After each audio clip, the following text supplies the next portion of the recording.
آج کا آپ کا کوشچن ہے جی رمضان کے بارے میں کہ رمضان کا کانسیپٹ کیا ہے، اور ہم لوگ رمضان کو کیسے دیکھتے ہیں، اور ہم رمضان میں کیا کرتے ہیں۔ ہم رمضان میں جو کرتے ہیں، زیادہ تر لوگ جو ڈیکیڈز تک ہم بھی کرتے رہے، ہم رمضان میں روزہ رکھنے کے بجائے فاقہ کرتے ہیں۔ اور بہت سارے ایسے فاقہ مطلب ہم صرف کھا کچھ نہیں رہے ہوتے، اور باقی ہم سارے وہ کام کر رہے ہوتے ہیں جو ہم ڈیلی روٹین میں اپنے روز کر رہے ہوتے ہیں، تو اس کو بیسیکلی فاقہ کہتے ہیں۔ روزہ نیت سے لے کے صوم، عربی کا جو لفظ ہے نا، اس کا مطلب ہے رک جانا۔ تو بیسیکلی کہنے کا یہی، گانے میں کہا جائے آپ کو، ارے رک جا رے بندے، ارے تھم جا رے بندے، تو آپ کو تھوڑی دیر کے لیے مزہ آتا ہے لیکن اس کے بعد آپ پھر چل پڑتے ہیں۔ تو یہ رک جانا ہے اپنی اس روٹین سے، یہ رک جانا ہے ان اپنی حرکات سے، سکنات سے، یہ رک جانا ہے ان تمام مسائل اپنے لیے جو ہم کریٹ کر رہے ہیں اس سے۔ بریدر ایک اپنے سانس لینا ہے آپ نے، اور اس کے بعد سوچنا ہے میں کیا کر رہا تھا، اور اپنے کورس کو سیٹ کرنے کی کوشش کرنے کا نام بیسک رمضان ہے۔ کتاب رمضان کے بارے میں رب کیا کہتا ہے، سب سے امپورٹنٹ چیز لوگ کیا کہتے ہیں کے بجائے اگر آپ اتنا کوشش کر لیں کہ رب کیا کہتا ہے کتاب میں ایگزیکٹ ورڈز میں، تو آپ کو سمجھ آ جائے گی کہ رمضان کا بیسک مقصد کیا ہے۔ وہ کہتا ہے رمضان وہ مہینہ ہے جس میں ہم نے قرآن ریویل کیا آپ کے لیے، ٹھیک ہے، ایک اربوں سالوں کی وزڈم کی ایک ایسی بک جس سے اپنے ظرف کے مطابق لے لیں گے، اور جس کی حفاظت کا ذمہ رب نے خود لیا، کیونکہ اس سے پہلے رد و بدل کر دیا گیا تھا، تو اس لیے انہوں نے اس کی حفاظت کا ذمہ خود لیا، اور اس میں کوئی بھی چینجز وغیرہ ایسی نہیں کی جا سکتی، کیونکہ ہزاروں لاکھوں لوگوں کو دنیا میں ازبر بھی ہے، زبانی یاد بھی ہے، اور سینوں میں محفوظ کر دیا گیا ہے۔ تو اب کہ لائبریریاں جلانے سے اور باقی چیزیں کرنے سے جو پرانے زمانے میں یا زمانے جاہلیت میں کیا جاتا تھا، اس سے کچھ نہیں ہونے والا، ٹھیک ہے جی۔ تو پہلے تو آپ اس بات کو سمجھیں کہ ایک بہت امپورٹنٹ، دنیا میں سب سے امپورٹنٹ چیز، رب کے بعد جو سب سے امپورٹنٹ چیز آپ کو نظر آتی ہے، ورڈ آف گاڈ، ٹھیک ہے جی۔ تو ورڈ آف گاڈ جو کہ پرماننٹ آپ کے پاس ہے، اس کو ہم کیا کرتے ہیں رمضان میں، صرف روزہ رکھنے کو اور اسی جسمانی مشقت کا نام ہم نے روزہ رکھا ہے، حالانکہ یہ ایسا نہیں ہے۔ اگر اس کو سمجھنے کی کوشش کریں، وقت کے ساتھ ساتھ سمجھ آ جاتا ہے، کچھ ہم نہیں سمجھنا چاہتے۔ جب آپ سمجھنے کی کوشش کرتے ہیں، کتاب کو پڑھنے سے جب آپ ایکسٹریکٹ کرتے ہیں، تو 3-4 چیزوں کی مجھ جیسے عام بندے کو سمجھ آتی ہے۔ ایک، بیئر منیمم، کم سے کم جو ہم کرتے ہیں، جو ہمیں بہت زیادہ لگتا ہے، وہ ہے روزہ رکھنا۔ تو وہ کم سے کم ہے اس مہینے کے اندر کہ روزہ رکھا ہے جی آپ، ٹھیک ہے۔ اس کی طرف میں بعد میں آتا ہوں، ہم روزے کے ساتھ بھی کیا کھلواڑ کرتے ہیں رمضان ٹرانسمیشن سے لے کے، اور اس کے بعد ہم کھانے پینے پہ جو ظلم کرتے ہیں اپنے جسم کے اوپر، وہ بھی بہت بڑی بربادی، اور پھر اس طرح کھانے پہ ٹوٹ پڑتے ہیں جیسے پتہ نہیں دوبارہ کبھی ملے گا ہی نہیں، حالانکہ وہ صبر کے لیے ہے اور جسم کو ریسٹ دینے کے لیے ہے، اور اس میں آپ نے کوشش کر کے کم سے کم کھانا ہے، اچھے سے اچھا کھانا ہے، اور وہ کھانا ہے جو ریئل فوڈ ہے، لیکن ہم وہ بھی نہیں کرتے ہیں۔ پھر پانی اور شربتیں اور باقی وہ تمام چیزیں جو باڈی کو ضرورت نہیں ہے، وہ بھی بنا سوچے سمجھے کرنے کی کوشش کرتے ہیں، تو وہ ایک اور ظلم کر لیتے ہیں۔ تو یہ تو ایک حصہ ہو گیا روزہ جس کو کہتے ہیں، وہ آگے کے شوز میں ہم اس کے بارے میں بہت ساری بات کریں گے۔ اس کے بعد جو اس سے زیادہ کیا کرنا ہے، اس سے زیادہ ہم اپنے صدقات دے سکتے ہیں کتاب کے مطابق، غریب، مسکین، نادار، یتیم، ان تمام لوگوں کو سب سے جو امپورٹنٹ چیز ہے وہ ہے کھانا کھلانا، فیڈنگ دا پور،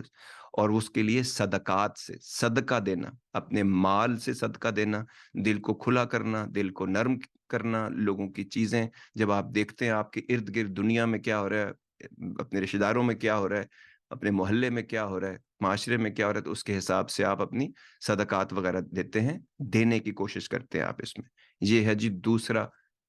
لیول جس پہ روزہ بھی ہو گیا، اور اس کے بعد ساتھ آپ کے صدقات وغیرہ بھی ہو گئے، ٹھیک۔ اس کے بعد جو تیسری اور سب سے امپورٹنٹ چیز جو ابھی تک مجھے سمجھ آ رہی ہے، یہ دو تو ہے لیکن اس کے ساتھ جو سب سے امپورٹنٹ چیز ہے وہ قرآن کو پڑھنا، سمجھ کر، ٹھہر ٹھہر کر پڑھنا، اور اس کو اپنی زندگی میں اپلائی کرنے کی کوشش کرنا، اس سے گائیڈنس لینا۔ وہ گائیڈ لائنز ہیں جو ہمارے لیے بھی، ہمارے بعد آنے والوں کے لیے بھی اربوں سالوں تک ایک چیز کو کانسٹنٹ کر دیا گیا ہے۔ تو اس کتاب سے فائدہ اٹھانا، اپنی زبان میں ترجمے کے ساتھ پڑھ کے، ثواب کے چکر میں صرف عربی نہیں پڑھنی ہے آپ نے، ہدایت کی کتاب ہے، کہیں نہیں لکھا کہ یہ ثواب کی کتاب ہے۔ تو ہدایت کے لیے ضروری ہے کہ آپ چیز کو سمجھ کے پڑھیں اور اس کو اپلائی کرنے کی انٹینشن سے پڑھیں، ٹھیک ہے۔ اور چوتھا جو سب سے امپورٹنٹ، اور ان 3 چیزوں کے بعد اور ان تمام چیزوں سے اوپر جو ایک چیز امپورٹنٹ ہے جس کی وجہ سے یہ سب آپ کے لیے کیا گیا ہے، وہ ہے رب کا،